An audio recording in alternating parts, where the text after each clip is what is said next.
Family is supposed to be a bond you can trust, but sometimes greed destroys everything. This is the story of the Caneiro brothers. Gunshot wound to the head, as well as bleeding internally from those stab wounds.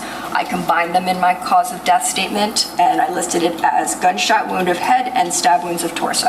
Since these injuries were inflicted by another person or persons, the manner of death is classified as homicide. Okay, and then what did you base that conclusion? In my opinion, she did not do this to herself, and it didn't happen accidentally. Paul and Keith Caneiro grew up in New Jersey. Close as brothers on the outside, they ran businesses together, shared investments, and appeared to be a family united. But underneath, tension simmered. Keith was known as the responsible and meticulous one, handling family finances very carefully. Paul was more reckless, ambitious, and according to prosecutors, willing to take shortcuts, even if it meant betraying his own brother. Their relationship began to fracture over money. Allegedly, Paul siphoned tens of thousands of dollars from a trust tied to Keith's finances. Arguments followed, trust eroded, and resentment grew.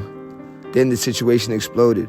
In 2018, Paul allegedly turned on his brother in the most horrific way, shooting Keith, killing his wife, and murdering their 2 children. The mansion was set on fire in an attempt to destroy evidence and erase the families that he had betrayed. Neighbors and friends were stunned. The Caneiros had seemed like a normal family, but behind closed doors, jealousy, greed, and betrayal had turned the brothers against each other in the worst deadly way imaginable. Paul pleaded not guilty. The case shocked the nation, a tragic reminder that money can poison even the closest family bonds, and that sometimes that people we love most are capable of the most unimaginable things. True crime isn't about strangers. Sometimes the worst betrayal comes from someone who shares your last name.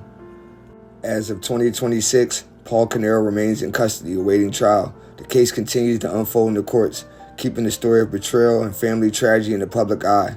Authorities warn that even in seemingly close families, financial disputes can turn deadly. This story is still developing and justice has not yet been fully served. Stay vigilant and remember, sometimes the people you trust most are the ones that are capable of the worst betrayal.